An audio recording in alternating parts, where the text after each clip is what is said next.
All right, so let's talk about what happens when a small, local bank decides to stop acting like a bank and starts acting like a high-risk venture capital firm.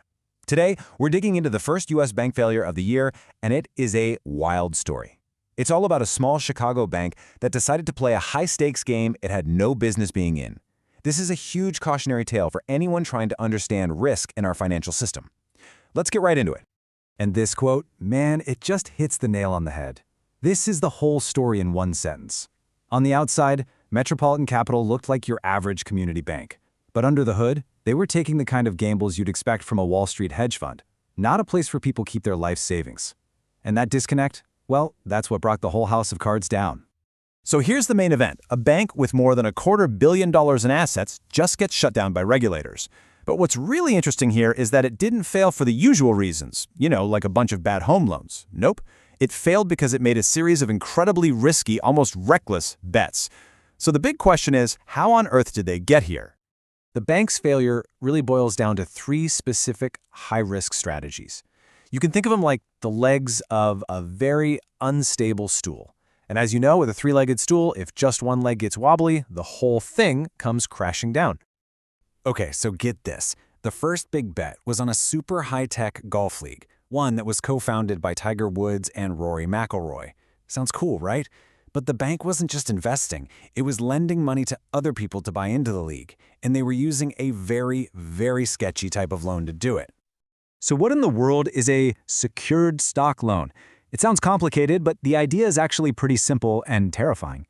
It's basically this. The bank gives you a loan to buy shares in a private startup. The only thing backing that loan, the only collateral, are the very shares you just bought. So if that startup's value suddenly tanks, or if you just can't sell the shares at all, well, the bank's collateral is suddenly worth nothing. And bam! This is exactly what happened. You can see it right here on the chart. After a pretty good first season, the golf league's viewership just fell off a cliff. A key match saw a 21% drop in viewers. That's huge! And that drop directly cratered the value of the league, which means it cratered the value of the collateral the bank was holding. That asset was suddenly worth a whole lot less. All right, on to bet number 2. This one involved financing a roll-up strategy in the digital media world. The bank was lending money to smaller digital media companies so they could buy up even smaller ones. The hope was that by mashing them all together, they could create one big, valuable company. But there was a fundamental, fatal flaw in this plan. The whole digital media sector was already a graveyard at this point. Think about it. All the real advertising money was flowing to the giants, right? Google, Meta, the big dogs. The little guys were just fighting for scraps. So the bank's entire strategy was built on a totally broken premise. You just can't consolidate your way to success in a market that's structurally failing. And that brings us to the third and final bet, something called gap financing for commercial real estate projects. Now, on the surface, this can be a pretty standard, even boring type of loan. It's just a short-term loan meant to bridge a project from the construction phase to its long-term mortgage. But the way this bank was doing it, it was anything but standard. You see, the bank was making these, let's call them creative, gap loans, right when the entire construction sector was hitting a brick wall. Costs were soaring, projects were stalling out, and these bridge loans became bridges to absolutely nowhere. The borrowers couldn't pay them back, and the loans turned into massive losses for the bank. Okay, so the bets were awful, the timing was terrible, the collateral was weak. We get it. But how do we know the bank was truly desperate? Well, the undeniable proof, the real smoking gun, was hiding in plain sight, right on its balance sheet. I mean, a story about bad bets is one thing, but regulators, they look for cold, hard numbers.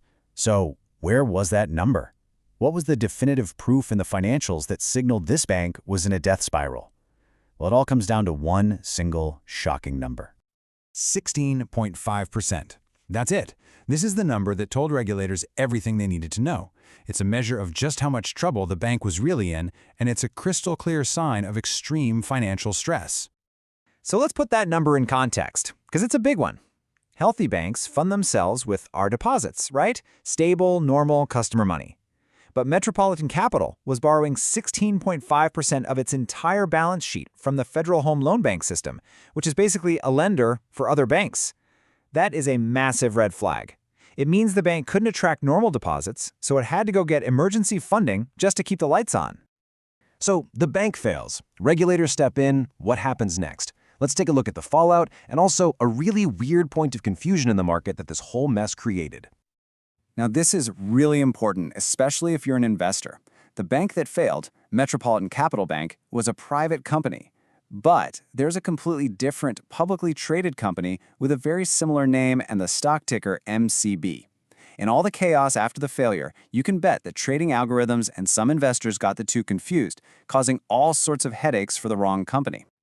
This timeline really puts the whole story in a nutshell. From 2022 through 2024, the bank is making all these aggressive bets. In 2025, everything starts to go wrong all at once. The Golf League viewership drops, construction projects stall, and their capital cushion just vanishes. By September, the regulators can see the writing on the wall, and just a few months later, game over. The FDIC pulls the plug.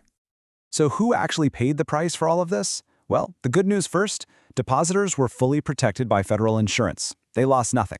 That's exactly what the FDIC is there for. The bad news? If you were a shareholder in the bank's holding company, you got completely wiped out. And the FDIC's insurance fund had to absorb a nearly $20 million loss to clean up the mess.